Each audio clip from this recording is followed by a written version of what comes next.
qorannoon raawwii hojii mootummaa fi paartii bulchiinsa magaalaa Finfinnee kan baatiiwwan 9 darbanii bara baajataa 2018 gaggeeffamuu eegaleera. Sagantaa kana irratti haasaa kan taasisan kantiibaan magaalaa Finfinnee aadde Adaanech Abeebeen yoottan 9 darban keessatti karoorri hojii mootummaa qabame 96 milkaa'uu dubbataniiru. ባለፈው የ6 ወር ስንገመግም አማካይ የስራ አፈጻጸማችን 95 እጅ ደርሶ ነበር። yeroo darbee raawwii hojii ji'a ja'a yeroo gamaggamnu raawwiin giddu galeessa keenyaa harka 95 ga'ee ture. Ji'a 9 kanatti immoo harka 96 ga'eera. Kutaalee magaalaa fi seektaraaleen kan karoorsanii ol raawwachuu danda'aniiru. Hojiin osoo hin raawwatamin hafe seektara kami maaliif raawwachuu hin dandeenye kan jedhu sirriitti qorachuun nurra jira. Karoora fi raawwii waggoottan 5 darbanis ni ilaalla. Karoorri raawwii hojii mootummaa waggoottan 5 darbanii kan ilaalamu ta'uu kan ibsan kantiibaa Adaanech waggoottan 5 darbanitti hirmaannaa hawaasaa fi baajata mootummaatiin ፕሮጀክቶኒ 60 ኦል ጃራሙን ተጃጅለ ሐዋሳፍ በናታሲፈሙስ ኢብሰኒሩ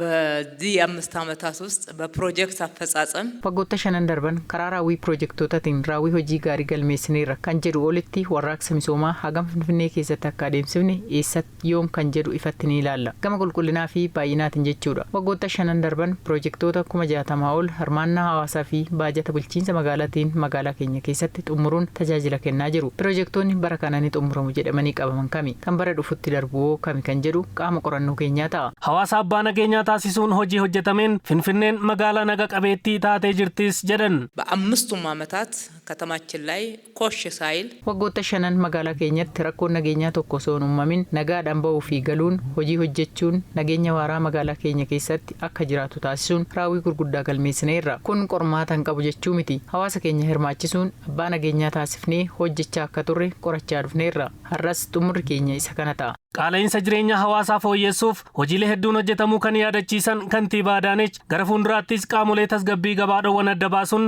tarkaanfiin sirreeffamaa fudhatamaa kan deemu ta'uus himaniiru. የህዝቡን የኑሮ ውድነት ከማሻሻል qaala'insa jireenyaa hawaasaa fooyyessuu fi dhiibbaa jireenyaa salphisuun kallattii xiyyeeffannaa qorannoo keenyaa ta'a. Hojiilee hedduu hojjenneerra.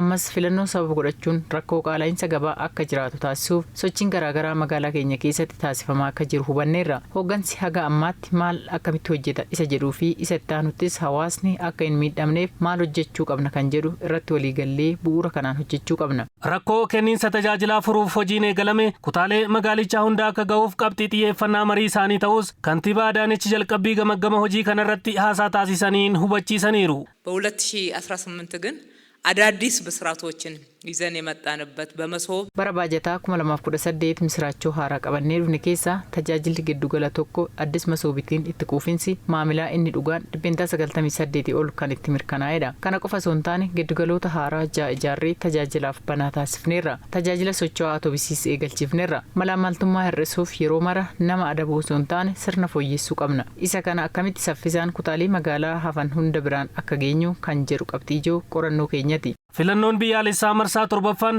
nagaa haqa qabeessaa fi dimokiraatawaa akka ta'uuf irratti mari'atamee itti gaafatamummaan kan hojjetamu ta'us kantiibaan magaalaa Finfinnee aadde Adaanech Abeebeen ergaa isaanii keessatti kaasaniiru. ምርጫን ዲሞክራሲያዊ ፍትሃዊ filannoo dimokiraatawaa haqa qabeessa fi bilisa akka ta'uuf akka mootummaatti itti gaafatamummaa guddaatu nurra jira. Galma filannoo keenya irratti waliigallee hojii jalqabne. Nuti akka paartii fi mootummaa hoogganuutti adda durummaan of eeggannoo kan taasisnudha. Haala mijataa uumuufis itti gaafatamummaa keenya karaa guutuu ta'een ba'achuun sirni ijaarsa dimokiraasii keenyaa guddachaa deemuu qaba malee duubatti akka hin deebine taasisuu keessatti hundi keenya itti gaafatamummaa qabna.